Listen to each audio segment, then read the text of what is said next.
제가 어릴 때 집에서 다람쥐를 키운 적이 있습니다. 이 조그만한 다람쥐 장 안에 다람쥐를 위해서 뭘 해줄까 하다가 쳇바퀴를 하나 넣어줬어요. 다람쥐의 건강과 또 다람쥐의 즐거움을 위해서 넣어줬습니다. 저희가 저희의 인생을 살아갈 때 뭔가 우리 삶이 앞으로 나아가지 못하는 것 같고 제자리 걸음만 하는 것 같을 때 우리가 속담으로 마치 다람쥐 쳇바퀴 도는 것 같다라고 표현합니다. 여러분, 우리가 이민자로 살아갈 때 때때로 우리가 왜 이렇게 내 삶이 조금 더 나아지지 않지? 라고 생각이 들 때가 있습니다. 그럴 때 우리가 절망하게 되고 하루하루 살아갈 힘을 잃게 되는 경험들을 하게 되죠. 사랑하는 여러분, 하나님은 저와 여러분을 더 나아지는 삶으로 초대하고 계십니다.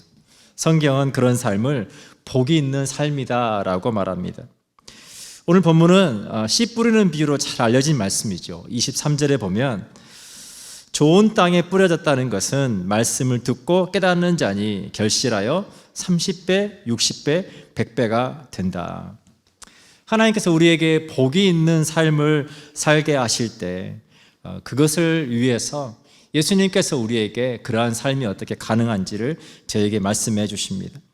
오늘 본문 16절입니다. 너희 눈은 봄으로 너희 귀는 들음으로 복이 있도다. 내가 진실로 너희에게 이르노니 많은 선지자와 의인이 너희가 보는 것들을 보고자 하여도 보지 못하였고 너희가 듣는 것들을 듣고자 하여도 듣지 못하였느니라. 많은 사람들이 보지만 보지 못하고 듣지만 듣지 못한다. 그런데 너희는 보아야 할 것을 보고 들어야 할 것을 들으니 너희가 복이 있다, 그 말을 하고 있는 겁니다. 제가 최근에 공구 하나를 사야 될 일이 있어서 공구를 이제 사러 갔는데 공구를 사고 보니 또 그 공구에 필요한 부속품을 사려고 보니까 부속품 가격이 너무 비싼 거예요. 그래서 공구까지는 괜찮았는데 이 부속품까지 사려고 보니까 마음이 너무 부담이 되더라고요. 그래서 어떻게 해야 되나, 사야 되나 말아야 되나 고민을 하고 있는데 그 박스를 봤더니 박스에 영어 단어 하나가 확 눈에 들어오는 거예요. include라고. 그러니까 그 공구에 필요한 모든 부속품들이 종류별로 그 박스 안에 다 들어있는 거예요. 야, 얼마나 마음이 기쁜지. 사랑하는 여러분, 하나님은 이미 저와 여러분에게 복을 주셨습니다. 우리가 이미 크리스찬일 때 우리가 하나님께 그 복을 받기 위해서 뭔가를 열심히 해야 되는 그러한 삶이 아니라 이미 하나님께서 우리를 그분의 자녀로 부르시고 우리를 택하여 주실 때 너는 복을 받았다, 우리에게 말씀하신다는 것을 여러분 기억하시면 좋겠습니다. 창세기 1장 27절로 28절을 제가 한번 읽어드리겠습니다. 하나님이 자기 형상 곧 하나님의 형상대로 사람을 창조하시되 남자와 여자를 창조하시고 하나님이 그들에게 복을 주시며 하나님이 그들에게 이르시되 생육하고 번성하여 땅에 충만하라, 땅을 정복하라, 바다의 물고기와 하늘의 새와 땅에 움직이는 모든 생물을 다스리라 하시니라. 하나님께서 남자와 여자를 창조하시고 그들에게 뭔가를 맡겨주시고 그것을 잘 해낼 때 내가 너에게 복을 주겠다라고 말하시지 않고 하나님께서 먼저 그들에게 복을 주시고 너희는 이렇게 해라 라고 말씀하고 있다라고 하는 것입니다. 사랑하는 여러분, 우리가 하나님의 말씀을 통해서 우리가 하나님을 알아가고 크리스찬의 삶이 무엇인지를 알아갈 때 중요한 것은 그 이야기가 내 이야기가 될 때 내 삶은 변하기 시작합니다. 내 성경에 있는 이야기가 나와 무관한 이야기, 성경에 나타나는 수많은 기적들이 나와 무관할 때 우리가 하나님 안에 있음에도 불구하고 우리가 보지만 보지 못하고 듣지만 듣지 못하는 삶을 살아가기가 쉽다라고 하는 것입니다. 오늘 본문의 18절에 예수님께서 이렇게 말씀을 시작하십니다. 그런즉 씨 뿌리는 비유를 들으라.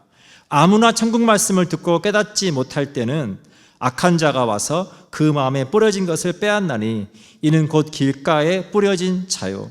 돌밭에 뿌려졌다는 것은 말씀을 듣고 즉시 기쁨으로 받되 그 속에 뿌리가 없어 잠시 견디다가 말씀으로 말미암아 환난이나 박해가 일어날 때에는 곧 넘어지는 자요. 가시떨기에 뿌려졌다는 것은 말씀을 들으나 세상의 염려와 재물의 유혹에 말씀이 막혀 결실하지 못하는 자요.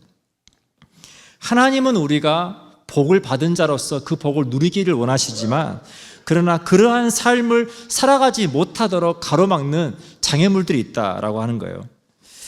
마가복음 6장 52절에서 예수님께서 제자들에게 내가 행한 일을 너희가 어찌하여 깨닫지 못하느냐라고 말씀하시면서 그 이유에 대해서 그것은 너희 마음이 둔하여졌기 때문이다 라고 말합니다.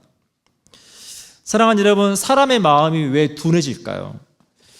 마음이 둔해졌다라고 하는 것은 마음이 무디어졌다, 마음이 굳어지고 마음이 딱딱해져서 우리가 삶에서 우리가 캐치해야 되는 중요한 것들을 우리가 알지 못하고 그렇게 우리가 민감성이 떨어진 삶을 살게 된다. 왜 그럴까? 우리의 마음 가운데 무엇이 우리를 둔해지게 하고 무뎌지게 하고 딱딱해지게 하고 볼 것을 보지 못하게 하고 들을 것 듣지 못하게 할까? 오늘 예수님께서 여러 비유를 통해서 그것은 교만과 욕심과 부정적인 생각들이라고 우리에게 말씀해 주십니다. 하나님의 말씀은 듣지만 그러나 그 말씀을 따라 살아가고자 하는 마음이 없을 때, 하나님의 말씀을 듣지만 그러나 여전히 우리의 시선이 하나님이 아니라 세상적인 삶을 살아가고자 할 때, 우리가 하나님의 말씀을 듣지만 여전히 염려하고 여전히 근심하고 살아갈 때 그 모든 것들이 우리로 하여금 하나님의 말씀을 깨닫지 못하게 한다라고 하는 것입니다. 오늘 예수님께서 23절에 좋은 땅에 대한 이야기를 하십니다. 좋은 땅에 뿌려졌다는 것은 말씀을 듣고 깨닫는 자니 결실하여 어떤 것은 100배, 어떤 것은 60배, 어떤 것은 30배가 되느니라 하시더라. 사랑하는 여러분, 저와 여러분의 삶이 이와 같기를 축복합니다. 시편 1편 1절로 3절은 이렇게 우리에게 말해줍니다. 복 있는 사람은 악인들의 꾀를 따르지 아니하며 죄인들의 길에 서지 아니하며 오만한 자들의 자리에 앉지 아니하고 오직 여호와의 율법을 즐거워하여 그의 율법을 주야로 묵상하는도다. 그는 시냇가에 심은 나무가 철을 따라 열매를 맺으며 그 잎사귀가 마르지 아니함 같으니 그가 하는 모든 일이 다 형통하리로다. 시편의 그 주옥 같은 말씀이 시작되는 시편 1편 1절에 뭐라고 말씀을 시작하냐면, 복 있는 사람은, 저와 여러분이 하나님의 자녀로서 이미 우리가 그 복을 받았는데 그 복이 있는 사람은 어떻게 사는지를 우리에게 설명해 줍니다. 악인들의 꾀를 따르지 않고 죄인들의 길에 서지 않고 오만한 자들의 자리에 앉지 않는다. 세상 사람들의 방식을 따라 살아가지 않는다. 그리고 오직 여호와의 율법을 즐거워하여, 하나님의 말씀을 즐거워하여 그 말씀을 주야로, 뭐라고 성경에 기록되어 있는지, 하나님은 어떤 분이신지, 우리가 하나님의 자녀로서 어떤 삶을 살기를 원하시는지 그것을 주야로 묵상할 때 성경의 약속은 그는 시냇가에 심은 나무가 철을 따라 열매를 맺는 것처럼 형통한 삶을 살게 될 거다, 우리에게 약속하고 있다는 것입니다. 여러분 잘 아시는 문학평론가요, 언론인이요, 저술가셨던 이여령 박사님께서 사색과 검색이라는 이야기를 해주셨어요. 검색이라고 할 때, 검색은 남의 지식을 찾는 것이 검색이다. 그런데 사색은 글을 읽은 후에 나의 생각이고 그것을 통해서 깨달은 대로 살아볼 때 그것이 우리를 변화시키고 우리를 성숙된 삶으로 이끌어서 삶이 어제보다 더 나아지는 삶을 우리로 하여금 살아가게 한다라고 하는 것입니다. 많은 사람들이 다른 사람들의 이야기를 통해서 뭔가 정보를 얻으려고 하지만 우리가 중요한 것은 그것이 우리의 이야기, 우리의 생각, 우리의 삶을 변화시키는 것이 되어야 한다라고 하는 것입니다. 이제 이여령 박사님께서 암에 걸리셔서 이제 계속 암투병을 하셨습니다. 그때 암투병할 때 박사님께서 감사했던 게 뭐냐면, 교통사고를 당해서 갑자기 생을 마감하는 사람들도 있는데, 내가 암이 발견되어서 내 인생의 마지막을 준비할 수 있으니 너무 감사합니다. 그러면서 정말 생의 마지막까지 책을 집필하시고 강연도 많이 하시고, 또 예수님을 믿는 믿음을 통해서 많은 사람들이 간증도 하시고, 그리고 이제 집으로 청년들을 초대해서 청년들에게 정말 인생의 어른으로서 많은 이야기를 들려주는 걸 보았습니다. 그때 청년들에게 그런 이야기를 하는 거예요. 내가 이제 죽음이라고 하는 실체를 마주하면서 내가 깨닫는 것, 그러면서 말씀하시기를, 우리가 이 땅에 태어날 때 우리는 제일 먼저 엄마를 먼저 본다고 생각하지만 그것이 먼저가 아니다. 우리는 먼저 이 땅에 태어나기 전에 이별을 먼저 했다. 엄마의 뱃속에서 있던 그곳을 떠나서 정말 이 아이가 엄마의 고통과 더불어서 죽을 것 같은 그 과정을 통해서 이 땅에 태어나는 그 과정, 그 과정이 이별이 먼저고 만남이 그 후다.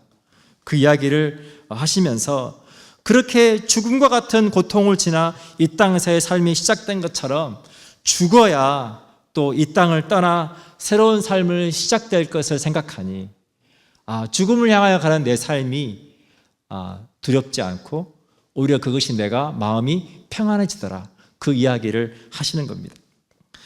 그러면서 말씀하시기를, 태어날 때 나는 울었는데 다른 사람들이 웃어주고, 이제 죽을 때 나는 웃는데 다른 사람들이 울어주니 이 정도면 잘 살아왔고 행복한 삶이 아닐까, 그렇게 말씀하셨습니다. 사랑하는 여러분, 우리가 무언가를 깨닫는다라고 하는 것은 우리의 삶에 많은 것들을 변화시킵니다. 우리의 생각과 우리의 세상을 바라보는 관점, 많은 것들을 변화시킵니다. 하나님의 말씀을 통해 우리가 교훈을 얻고, 교훈을 얻은 것을 통해 우리의 삶이 성숙해지고 더 온전해지고 세상을 바라보는 지식이 넓어지고, 그리고 우리가 세상을 이해하고 세상을 사랑하는 지혜가 풍성해지기를 원하신다는 것을 여러분 기억하시면 좋겠습니다. 우리가 말씀을 통해 깨달을 때 우리에게 필요한 것은 부드러운 마음이 필요합니다. 제가 잔디 씨를 뿌릴 기회가 있어가지고 잔디 씨를 뿌려 보았는데, 시간이 많이 지나서 뭔가 잘못되었다는 것을 깨달았어요. 어떤 곳은 잔디 씨가 잘 발화해서 싹이 잘 났는데 어떤 곳은 싹이 나지 못한 거예요.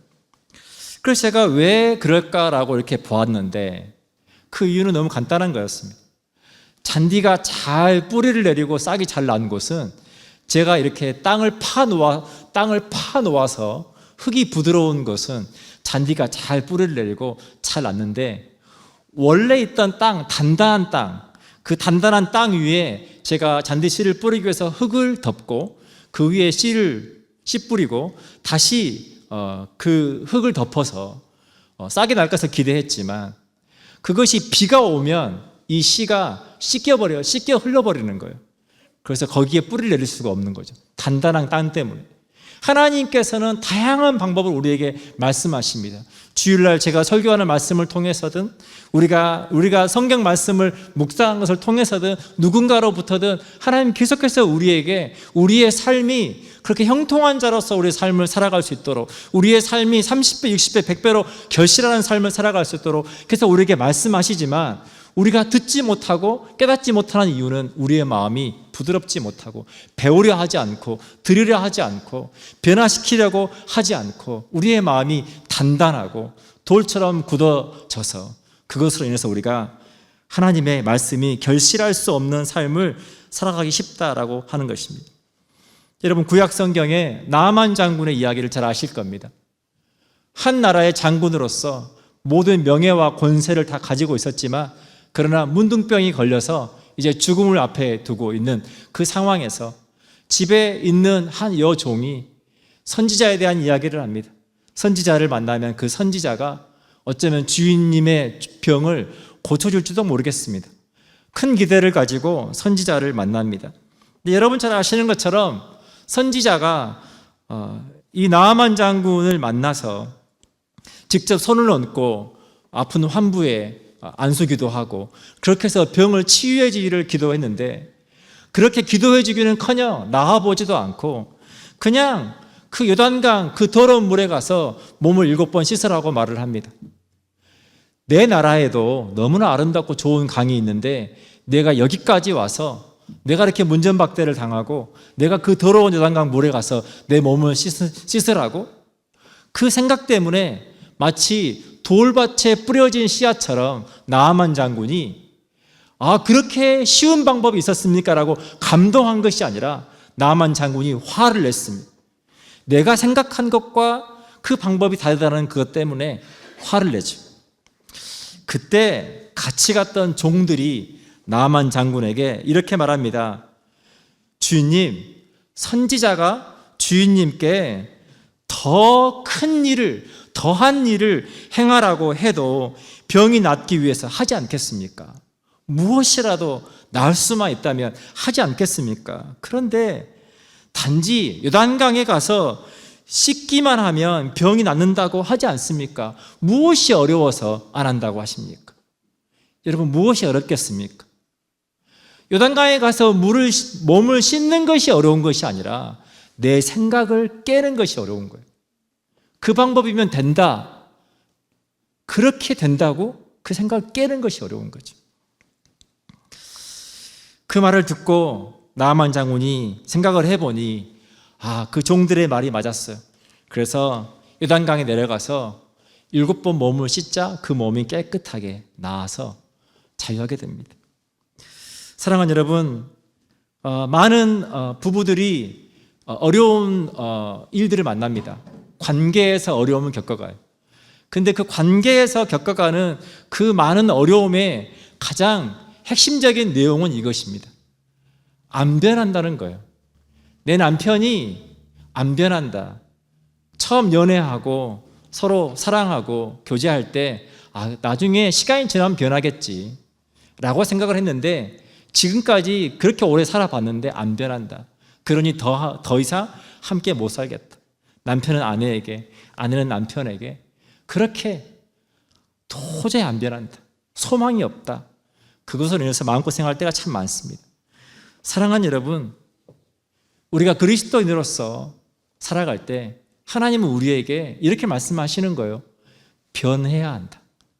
변해야 산다. 변해야 너희가 하는 그 일을 통해서 30배, 60배, 100배의 결실이 맺히고, 변해야 시냇가에 심겨진 나무처럼 철을 따라 열매를 맺고 형통한 자로 삶을 살아갈 수 있다.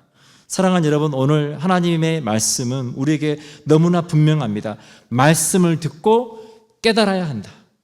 깨달은 그것대로 너희가 변화하기 위해서 너희가 애쓰고 수고할 때 너희의 삶에 하나님께서 주기 원하시는 그 은혜가 누려질 거다라고 하는 것입니다. 사도 바울이 고린도전서 13장 11절에서 이렇게 말합니다. 내가 어렸을 때에는 말하는 것이 어린 아이와 같고 깨닫는 것이 어린 아이와 같고 생각하는 것이 어린 아이와 같다가 장성한 사람이 되어서는 어린 아이의 일을 버렸노라. 사랑하는 여러분, 우리가 어린 아이의 수준에서 우리가 성장해 가는 것에 필요한 것은 깨닫는 것입니다. 어떻게 살아야 되는지 깨닫고 우리가 그 삶을 위해서 우리가 애쓰고 수고하고 노력할 때 저 여러분 삶 가운데 하나님 주신 놀라운 은혜가 있을 거라고 믿습니다. 이 시간 함께 기도하겠습니다.